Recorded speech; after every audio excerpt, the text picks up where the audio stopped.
Here I am with the revised schedule of APAR. Full form of APAR is Annual Performance Assessment Report. Let me tell you a fact that earlier APAR used to be known as ACR and its full form was Annual Confidential Report, but now it has been changed to APAR. And in 2019, the entire schedule of APAR has been rescheduled. And there have been changes in the reporting and reviewing officers for different posts. So here I am going to discuss the revised schedule.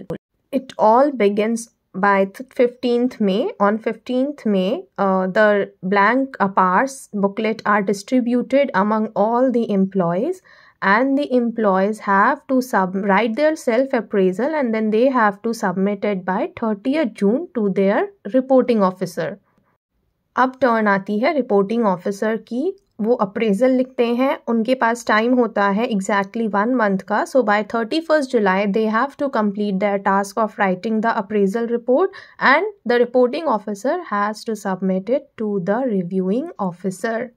I'll explain this using an example. For example, आपका school है, एक 3 section school है, आप एक primary teacher हैं, तो आप 30 जून तक अपना सेल्फ अप्रेजल रिपोर्ट लिखकर अपने हेडमास्टर को दे देंगे जो कि आपके रिपोर्टिंग ऑफिसर हैं, और हेडमास्टर 31 जुलाई तक अप्रेजल रिपोर्ट लिखकर रिव्यूइंग ऑफिसर को दे देंगे जो कि उस विद्यालय के प्रिंसिपल हैं।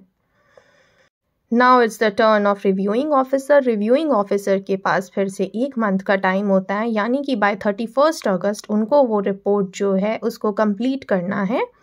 अब रिपोर्ट रिव्यूइंग ऑफिसर की कंप्लीट करने के बाद एम्प्लॉयज़ को वापस दे दी जाएगी और उसका डिस्क्लोज करने का डेट होता है 15 सितंबर। अब अगर एम्प्लॉय सेटिस्फाइड है रिमार्क्स और रिव्यूज से तो ठीक है, ही और she will keep. But if he और शी फील्स कि नहीं मुझे रिप्रेजेंट करने की ज़रूरत है, तो उनके पास एग्जैक्टली 15 डेज़ का टाइम होता है रिप्रेजेंट करने के लिए। वो फिर से उसको लिखेंगे और अपने रिपोर्टिंग ऑफिसर को दे देंगे। अब रिपोर्टिंग ऑफिसर जो है उनके पास उस रिप्रेजेंटेशन को फॉरवर्ड करने के लिए नेक्स्ट 15 डेज होते हैं, यानी कि by 15 October reporting officer has to forward the representation to the reviewing officer.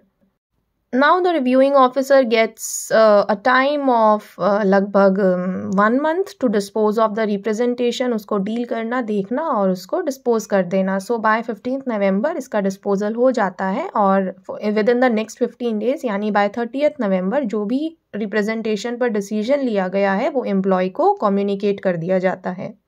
इतना सब होने के बाद फाइनली 31 दिसंबर तक इस पूरे अपार के एनुअल प्रोसेस को क्लोज कर दिया जाता है।